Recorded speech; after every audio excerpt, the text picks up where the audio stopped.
call came at 10:42 p.m., sharp and trembling, and the moment I heard my daughter's voice, thin, cracking, fighting for air, I felt the floor tilt beneath my feet. She whispered, "Mom, they touched me. They wouldn't let me leave." And every quiet part of me went cold as steel, because a mother's fear is silent, but her resolve is loud. And in that single breath, something in me shifted, something ancient, something protective. And before I even reached for my coat, I could already see the scene unfolding in my mind. The crowded pub, the dim lights, the hands that shouldn't have been there, the men who believed they could corner someone's child and walk away like it was nothing. But they didn't know who her mother was. They didn't know the life I had crawled through, the doors I had broken, the empire built from nothing but scars and discipline. And as my hand steadied on the doorknob, I felt the old pieces of myself rise back up, the ones I kept buried, so I could move through the world gently. Now, my dear friends, before I share what happened next, allow me to greet you properly. Greetings, my dear friends. Before I share this heart-warming story with you, I want to ask for a small favor. Please hit that like button and subscribe to the channel. It helps stories like this be heard. And drop a comment letting me know which state or city you're listening from. It would warm my heart to know how far my voice has traveled. Happy listening, because the night my daughter cried into the phone was the night I realized softness had limits. And as I stepped into the cold hallway, every step was slow, controlled, my mask fixed in place. But inside me was a storm, steady and waiting, because no one harms my child and walks quietly back into their life. Not when I am still breathing, not when I am still standing. And as I drove toward that glowing pub sign in the dark, one thought repeated in my mind, like a pulse. Did they think she was alone, or were they still there waiting for someone else? The road felt too long for the kind of fear sitting in my chest, and every red light felt like an insult to a mother's urgency. But I kept my hands steady on the wheel, breathing slow, letting the mask settle back over my face the way it always does when life demands stillness from me. And as the neon glow of the pub appeared through the windshield, I felt something shift in the air, a tightening, almost like the night itself braced for what was coming. I parked without thinking, stepped out, and the cold air hit me like a warning. But I walked through it anyway, calm, collected, the way people with power move when they don't need to raise their voice to be heard. And inside the pub, the music thumped low. The lights flickered over faces that didn't look up.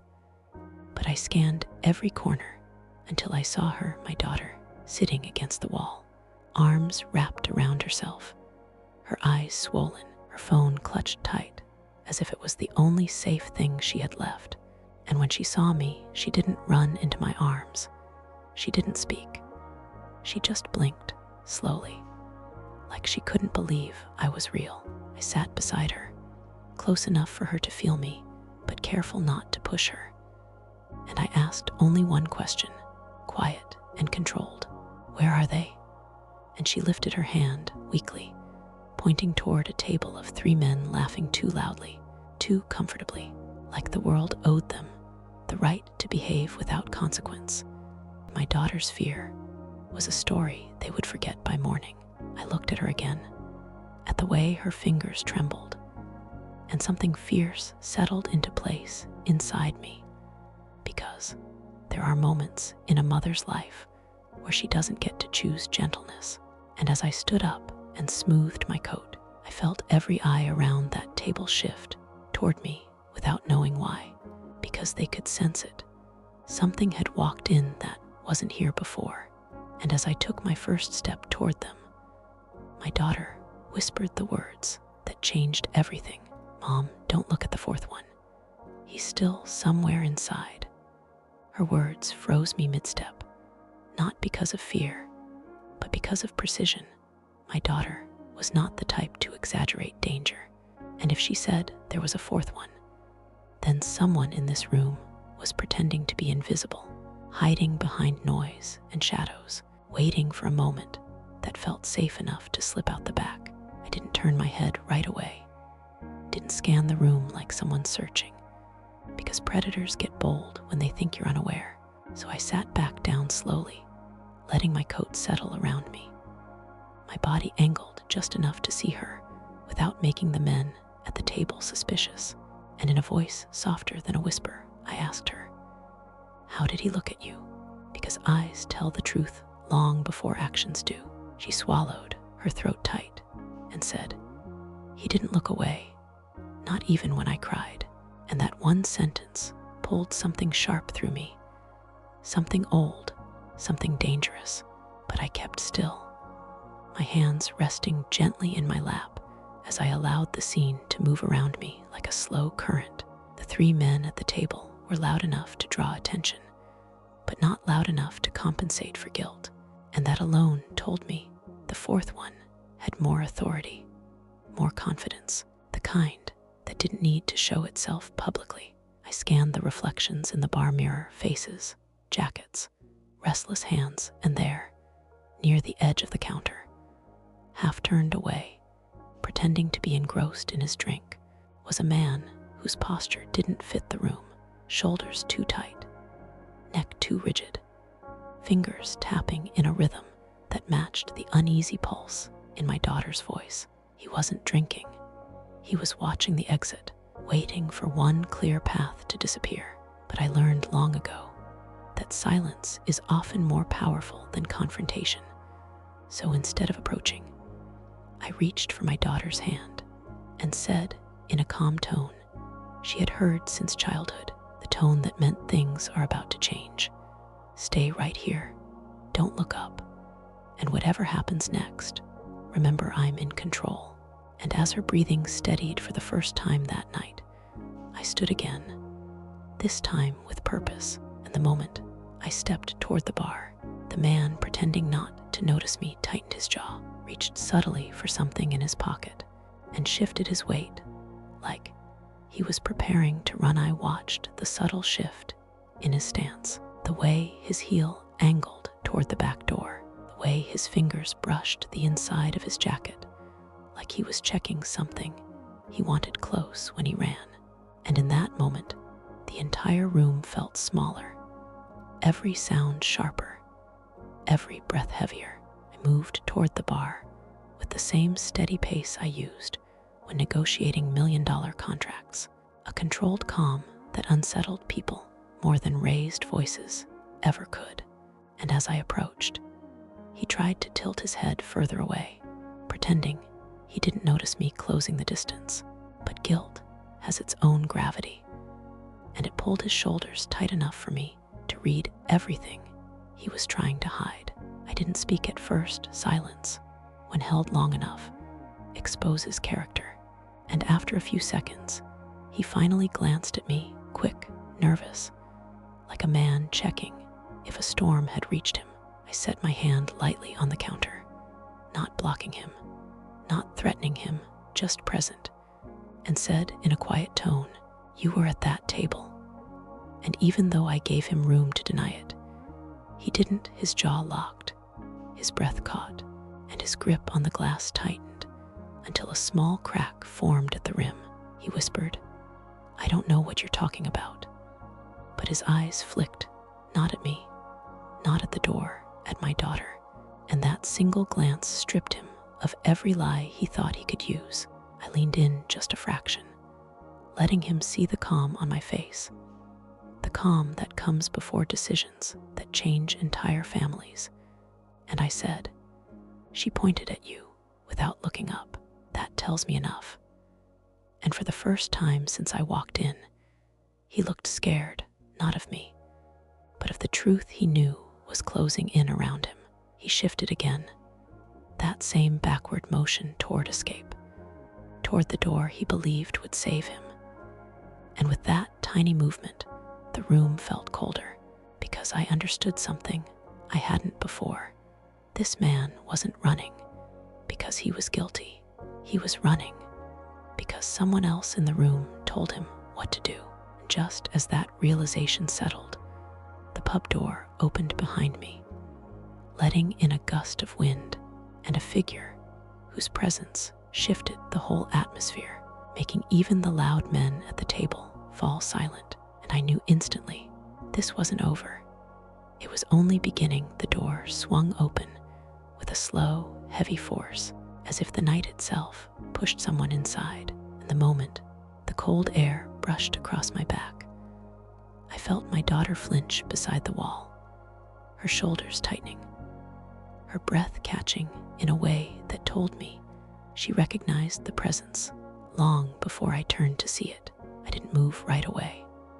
Sometimes the safest thing is stillness, listening, observing how the room reacts before you do. And the room did react. The three men at the table straightened. The bartender lowered the glass he was wiping. And even the man beside me, the one pretending strength he didn't have, dropped his gaze like a child caught doing something shameful. Only then did I turn, slowly, controlled, and standing in the doorway was a man who carried the kind of confidence that didn't come from courage, but from being obeyed too many times. Tall, broad, an expensive jacket thrown carelessly over his shoulders, eyes scanning the place not with curiosity, but ownership, as if he believed everyone inside was part of his property. His gaze landed on the man next to me first, then slid across the room, assessing, counting, calculating, till it reached my daughter, curled against the wall, her eyes wide, but steady now that she saw me standing between her and every shadow in that room. He smirked, a small, dismissive curl of his lip, the kind men use when they think consequences don't apply to them. And he took a slow step forward, then another, his shoes tapping against the wooden floor in a rhythm meant to unsettle, meant to signal control. The man beside me whispered under his breath he wasn't supposed to come, a confession trembling between fear and regret. And in that whisper, I found the missing piece. This wasn't random. This wasn't drunken recklessness. This was coordinated, planned, orchestrated by someone who expected my daughter to stay silent. I stepped between him and her path, my body still, my voice low enough for only him to hear as I said, "If you walk one step closer, you'll regret the rest of your life." And for the first time, his smirk shifted, not because he feared me, but because he finally realized I wasn't here to tremble. I was here to confront. And as he tilted his head, studying me like a puzzle he didn't understand, he asked a single quiet question that made every muscle in the pub tighten. "Do you even know who I am?" And I answered with a calm that made his smile disappear. "Not yet, but I will." He stared at me, expecting hesitation, expecting the usual reaction people gave him, fear mixed with forced politeness. But I held his gaze with the quiet steadiness I learned from years of carrying a life heavier than anything he could imagine. And the silence between us grew tight enough to pull the attention of every person in that pub. He stepped closer, slow, deliberate, his voice low like a man used to being listened to without question. And he said, "You walked into the wrong place tonight," as if the room belonged to him, as if my daughter's pain were a footnote to his entitlement. And I felt the familiar warmth of anger rise in my chest, not loud, not chaotic, but measured, the kind of anger born from love, from a mother's duty, from a lifetime of being underestimated. I didn't move backward, not even an inch, and instead let the calm mask settle deeper onto my face, the mask that told men like him that their presence no longer dictated the outcome of the room. Behind him, his men shifted subtly, their confidence unraveling the longer I remained still, because some people command fear, but others command truth, and truth is far heavier. He looked me up and down, searching for a weakness he could exploit, and when he didn't find one, he laughed under his breath, a quiet, mocking sound, and said, "Women like you come here begging for trouble." And the moment he said it, my daughter's fingers tightened around her phone. Her eyes locked on me, waiting for my response. I leaned just slightly toward him, enough for him to feel the weight of my voice without anyone else hearing. And I said, "I came here because your men laid their hands on my child. And if you think that ends with a laugh, you don't understand the night you just stepped into." And his expression faltered, the first crack in his arrogance, small but visible. He glanced at the man still frozen by the bar, and in that tiny glance, I saw coordination, instructions, hierarchy. He wasn't just involved, he ordered it. And suddenly everything in the room shifted. The laughter at the table stopped. The air thickened, and tension curled like smoke between us. He straightened his jacket, preparing to speak again. But before he could form the next threat, the pub door suddenly locked from the inside with a sharp metallic click, a sound none of us expected, and every head turned toward the bartender, whose trembling hand rested on the lock, just as he whispered, "Sir, she's not alone tonight." The bartender's voice shook through the room like a fault line cracking open, and for a moment, no one moved. Not the men at the table, not the one still pressed against the bar, not even the man standing inches from me, with that fading confidence carved across his face. His eyes snapped toward the bartender, sharp and offended, the way powerful men react when someone beneath them forgets their place. But the bartender didn't look away, didn't step back, just kept his trembling hand on the lock, as if he understood that unlocking that door would make him part of something he could never escape. The leader, because that's what he was. The leader of men who acted without conscience, turned slowly back to me. And there was no smirk now, no manufactured arrogance, only a flicker of confusion, because he finally sensed what I had known from the moment I walked in. This night wasn't built on his control. It was built on consequences he had never met before. I glanced at my daughter, her breathing steadier, her eyes watching me as if she was seeing a version of her mother she had heard about, but never witnessed. And I let that calm fill me again, the calm that comes before a choice that splits a life into before and after. The men at the table shifted nervously, their bravado thinning with every passing second, and one of them whispered. He said no one would follow her, which told me exactly why they acted so boldly, because they believed she was easy prey, alone, unseen, unheard. But the bartender's words had undone their illusion. I stepped forward, closing the distance between me and the man who orchestrated all of this, my voice low enough to be private, but firm enough to cut through the tension as I said, "You thought my daughter walked into your world alone. You thought no one would come for her. You thought wrong." And the slightest tremor crossed his jaw, a moment so small it could have been missed. But I didn't miss anything tonight. He opened his mouth to respond, but before he could speak, a heavy sound echoed from the hallway behind the bar. Slow footsteps, controlled, confident, moving toward us with the weight of someone who didn't run from danger, but walked directly into it. And every man in that pub turned toward the noise, just as the bartender whispered again, barely audible. He said he'd be here if anything ever happened to her. And my daughter's eyes widened, recognition blooming in them, as a tall shadow stepped into view. And I realized, with a tightening breath, she knew exactly who was walking toward us. The shadow moved forward, each step measured, deliberate, and the pub seemed to shrink around us, as if the walls themselves recognized the gravity of his presence. He was tall, broad-shouldered, carrying authority, not through words, but through the quiet power that radiates from someone used to being obeyed, someone who doesn't need to announce himself because the room already knows. And my daughter's fingers tightened around my hand as she whispered, "Mom, that's him."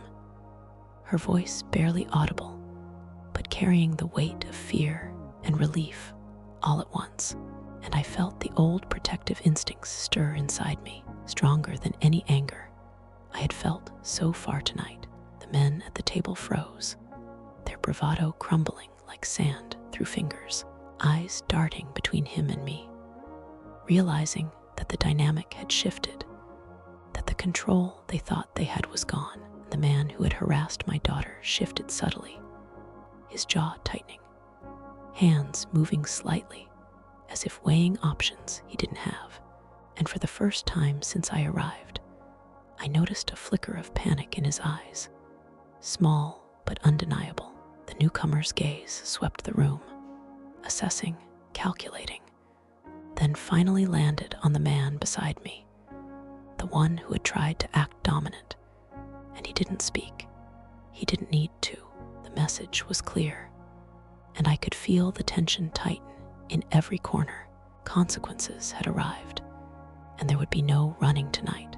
I took a deep breath, letting my voice remain calm, controlled, a contrast to the storm of adrenaline coursing through me, and said softly to my daughter, "Watch, listen, and stay close," knowing that every detail of what happened next would become a memory etched in her mind, a lesson in strength and truth. The man who had harassed her finally attempted a step toward the door, as if escape might still be possible. But the newcomer's hand flicked subtly, a gesture almost too small to notice, and the man froze, caught, trapped by a silent authority far greater than his own. And as the realization dawned on everyone in the pub that the night had shifted irrevocably, I whispered to myself, feeling both pride and relief. It's begun, and they still don't know how far this will go. The newcomer's presence dominated the room without a word, and I could feel every eye tracing his movements, every whisper stifled, as if the very air acknowledged the authority he carried. My daughter clung lightly to my coat, her breathing now steadier, but her grip tight with the memory of fear, and I could see the quiet relief in her eyes, the first real spark of safety since the night began. And yet the danger was still tangible, like a storm cloud holding its thunder in suspense. The man who had harassed her shifted, calculating, trying to gauge the limits of this new power in the room.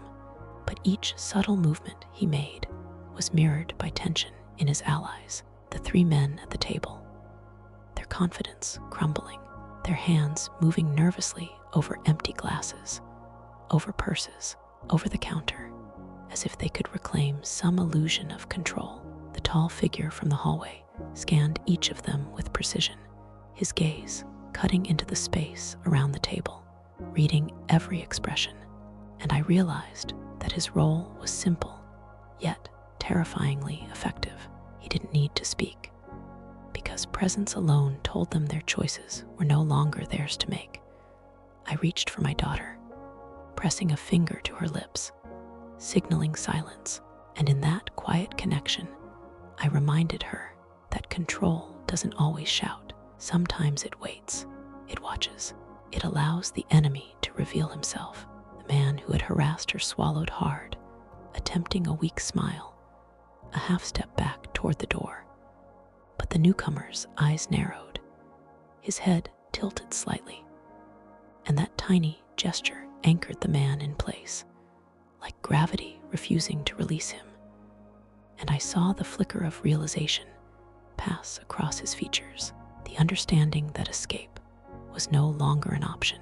I drew a deep, steadying breath, letting my calm sink into the room like a tide, and spoke softly but firmly, the words aimed as much at the predators as at my daughter's reassurance. You thought this was a game. You thought you could run, but tonight, every choice you made will have an answer.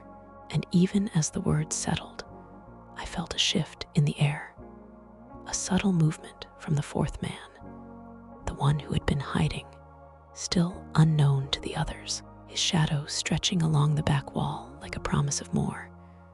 And I knew in that heartbeat that the night was far from over.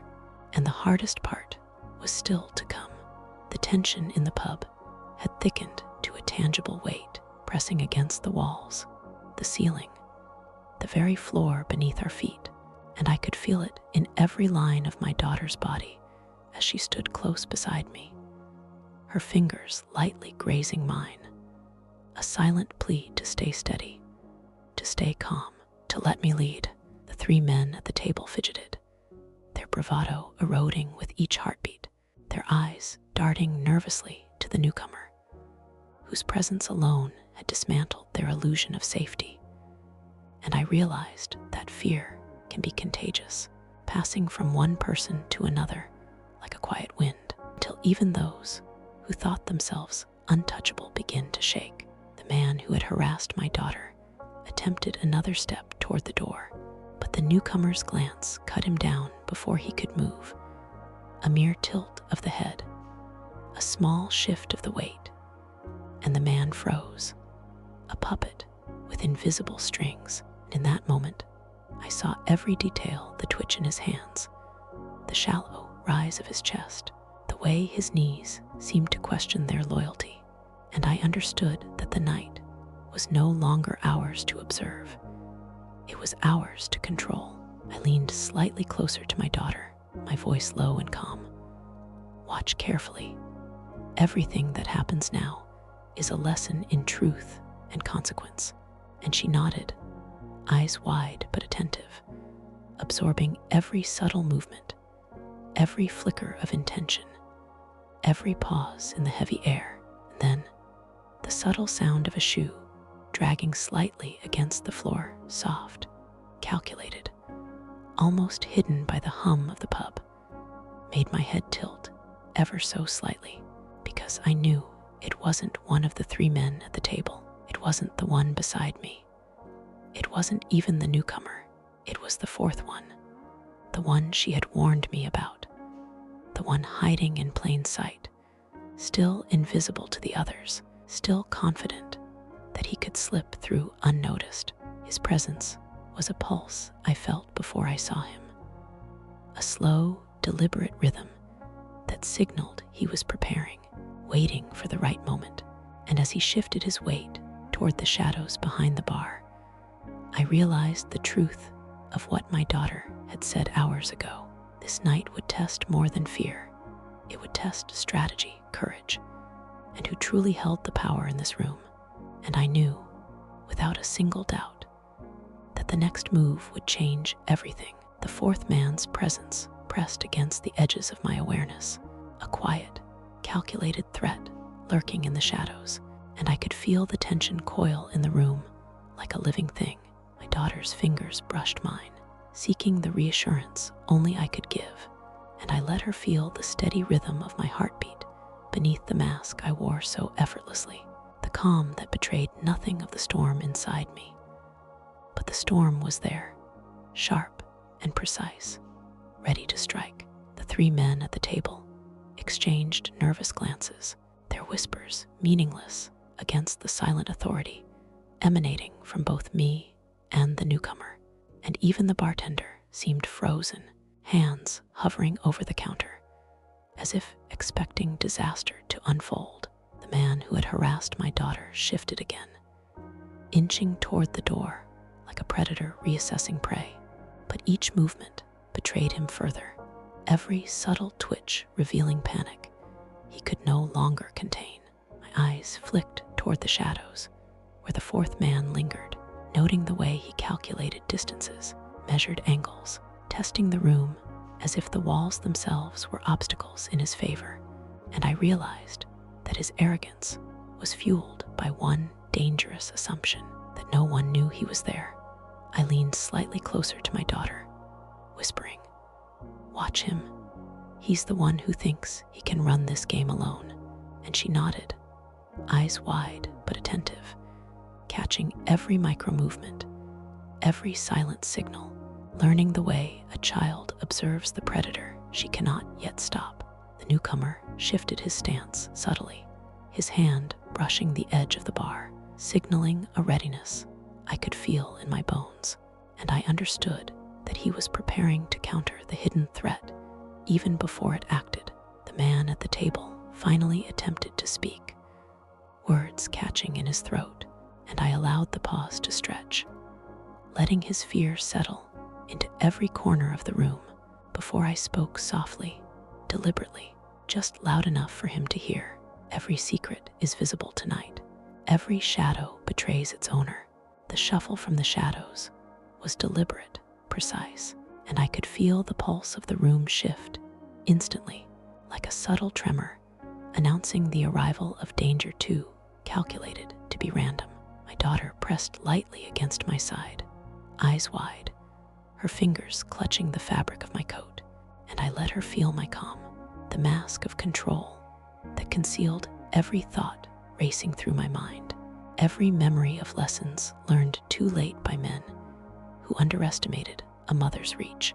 The three men at the table froze mid-laugh, their bravado dissolving as if someone had flicked a switch, and even the man who had harassed my daughter stiffened, realizing, just as I had, that the hidden fourth player was no ordinary threat.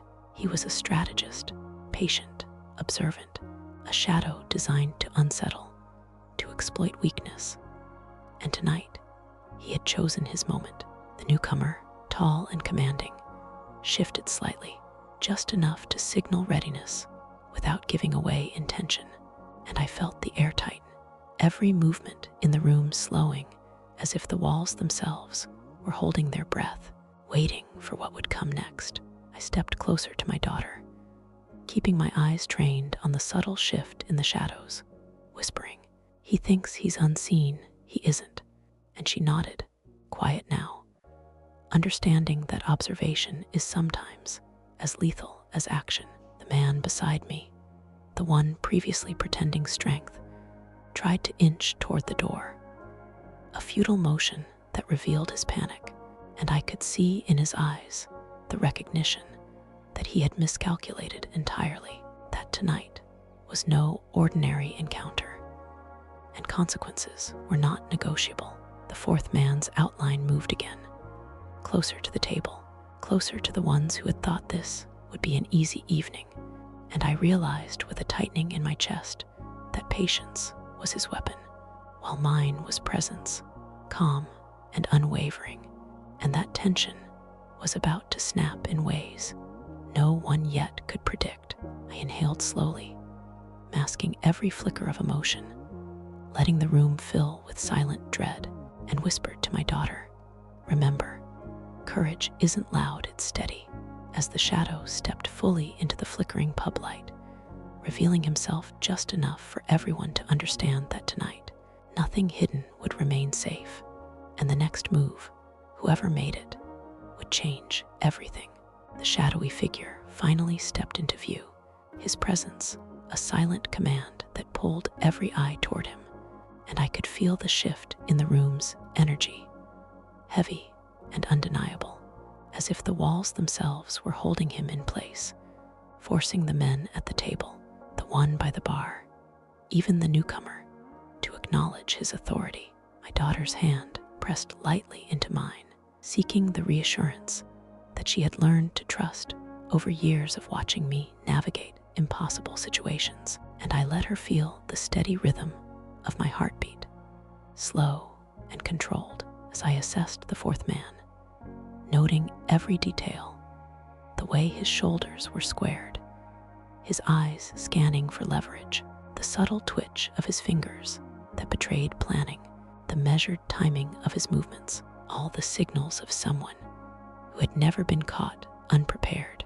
The man at the table who had harassed her attempted a step toward him, perhaps thinking he could assert dominance in the presence of the newcomer, but the fourth man's gaze flicked, a subtle tilt of his head, and the man froze, caught like a chess piece, trapped by strategy he didn't see, and I felt a surge of satisfaction, tempered by caution.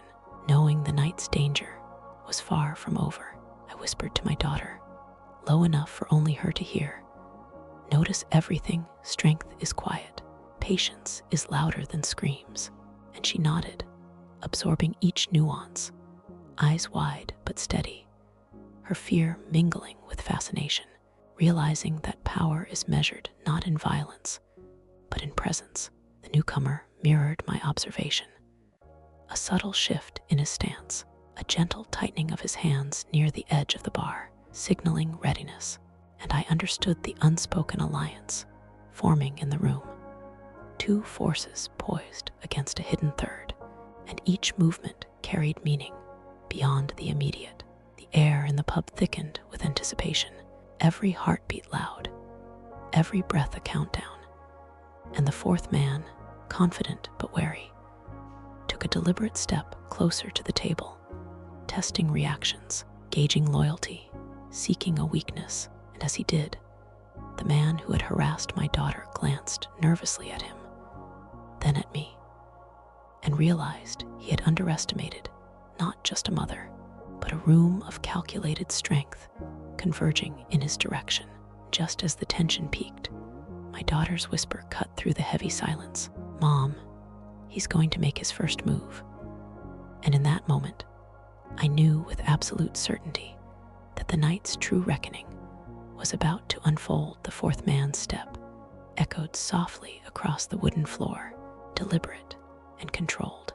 And in that subtle sound, I could feel the pulse of danger tighten around the pub like an invisible noose.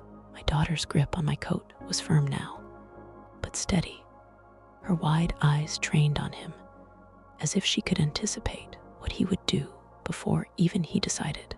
And I let her sense the calm that I cultivated over decades, the calm that masks storms, but directs them when necessary. The three men at the table shifted uneasily, their bravado evaporating under the weight of presence, the realization dawning that they were pawns in a game they hadn't even understood. And the man who had harassed her stiffened, caught in the web of observation, spun around him, unable to move without revealing his own weakness. The newcomer remained silent, but poised, a silent sentinel whose attention never wavered, whose eyes tracked every micro-movement, calculating, predicting, a quiet force ready to strike if needed. And I felt the shift between us, the balance of power that had slowly been building since I first walked into the pub. The fourth man's gaze flicked toward my daughter, calculating, predatory, yet measured, aware of the consequences he had yet to fully face. And I stepped slightly closer to her, a shield and a signal, whispering softly, "He tests, but he doesn't see everything.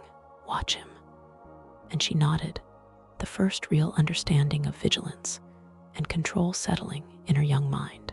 He took another step, slow, assessing reactions, and the tension in the air was nearly physical, pressing against our chests, making every heartbeat louder, sharper, as though the room itself waited for the inevitable. I noticed the subtle twitch of his fingers, the way his eyes flicked toward the exit, then back at the table, the calculation behind each move, and realized that patience was his weapon, as it had been all along. But it was a weapon I knew how to counter. I adjusted my stance, subtly, deliberately, signaling awareness without aggression, and the fourth man paused, his confidence faltering for a heartbeat, enough for me to whisper under my breath, "You thought you were unseen, but we see everything." And in that moment, the room held its breath, the balance teetering, because the next move would reveal not just strategy, but intention. And I knew, with chilling certainty, that his first true action was about to change the night forever. And none of them were ready. The fourth man's presence stretched across the pub like a shadow that refused to be ignored, and every flicker of movement from him sent ripples through the air, subtle but undeniable, making even the loudest men at the table freeze mid-gesture, caught in a tension they could neither name nor escape. My daughter stayed close, her fingers brushing lightly against mine, and I could feel her awareness sharpening, each subtle shift, each measured breath teaching her that presence alone can be more powerful than any threat. And that vigilance paired with calm, is a weapon in itself. The man who had harassed her shifted uneasily, trying to regain the dominance he thought he owned. But every glance he gave the fourth man was a confession of fear, a silent admission that he had miscalculated entirely. And I felt a surge of quiet satisfaction, tempered by the knowledge that one misstep here could still unravel everything.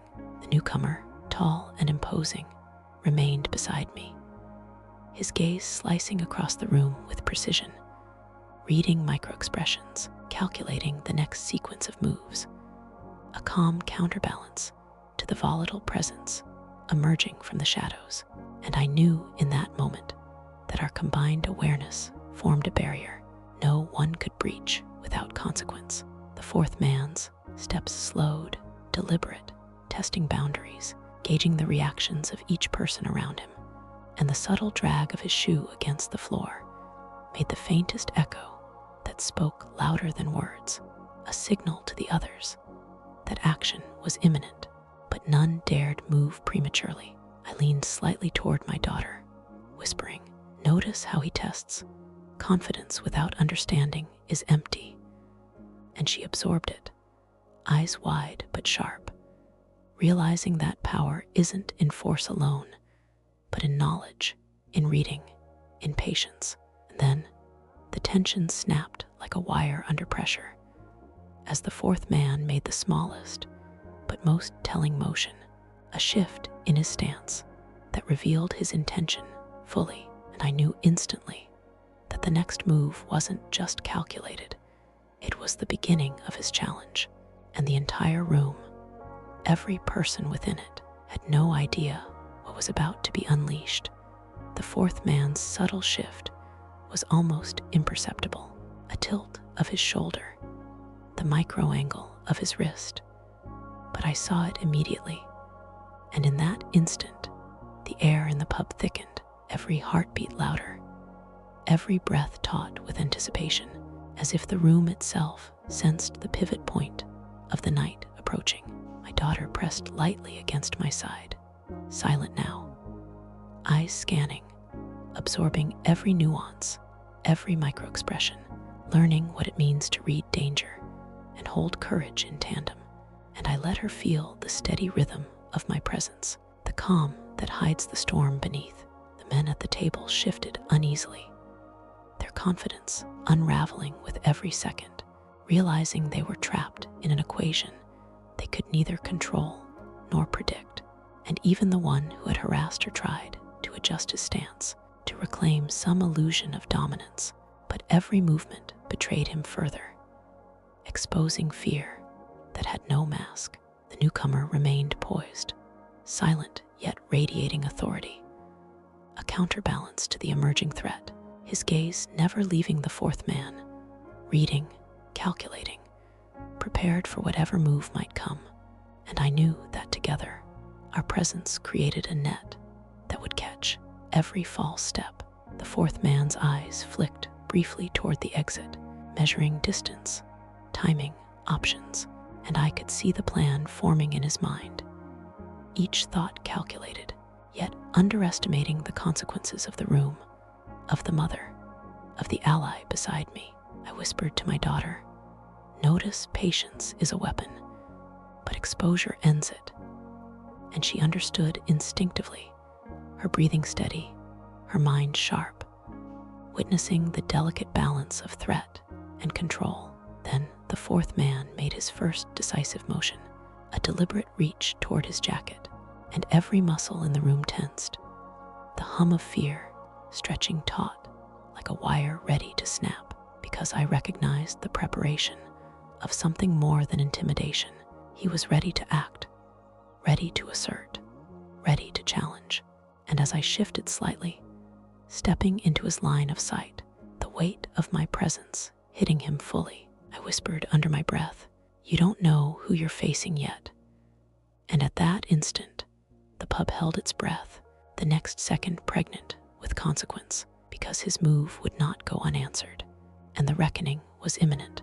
The fourth man's hand lingered over the edge of his jacket, deliberate, precise, and I could feel the room tighten around that single movement, every eye subconsciously following, every muscle instinctively bracing, as though the air itself had thickened into something solid. Warning, waiting. My daughter pressed closer to me, silent but alert, her wide eyes absorbing every detail, the way his shoulders tensed, the subtle flick of his fingers, the micro-shift in his stance that spoke louder than words ever could. And I let her feel the calm beneath my exterior, the steady pulse of control that I had honed over decades, because tonight, calm would be the difference between survival and chaos. The three men at the table flinched, almost imperceptibly, their bravado dissolving under the weight of presence, realizing far too late that they were pawns in a game they couldn't understand. And the man who had harassed my daughter shifted nervously, his gaze flicking to the shadows, then to me, then to the newcomer, calculating, hesitating, trapped by forces he had never anticipated. The newcomer remained a silent sentinel beside me, eyes sharp, stance poised, observing every detail, every subtle cue, every shift in the fourth man's body language, ready to intervene at the perfect moment. And I understood fully that our combined vigilance formed a cage from which no false move could escape. I whispered softly to my daughter, "Patience shows strength, fear shows weakness. Remember both." And she nodded, quiet, alert, understanding that courage is not loud, but it is undeniable. It is visible in presence, in steadiness, in the way you occupy space and demand consequence. And then, with emotion so slight most would miss it, a subtle tilt of his wrist, a measured step backward toward the corner, a shadow sliding behind the bar, the fourth man revealed his intent, not with words, not with aggression, but with precision, signaling the first real act of defiance against the authority now concentrated in the room. And I felt the pulse of inevitability tighten in my chest, because everything was about to move, every hidden plan about to unravel. And no one in that pub, not even the one who thought himself unseen, would escape the consequences that had begun to form around him. The fourth man's movement was deliberate, controlled, a whisper of intention that stretched across the pub like a thread pulled tight. And I felt it instantly, the subtle shift in the air, the tightening of the room, the way every heartbeat seemed to echo louder, as if the walls themselves were bracing for what was coming. My daughter pressed lightly against me, silent but alert, eyes trained on him, absorbing the nuances, the tilt of his head, the drag of his shoe, the calculated timing of his steps.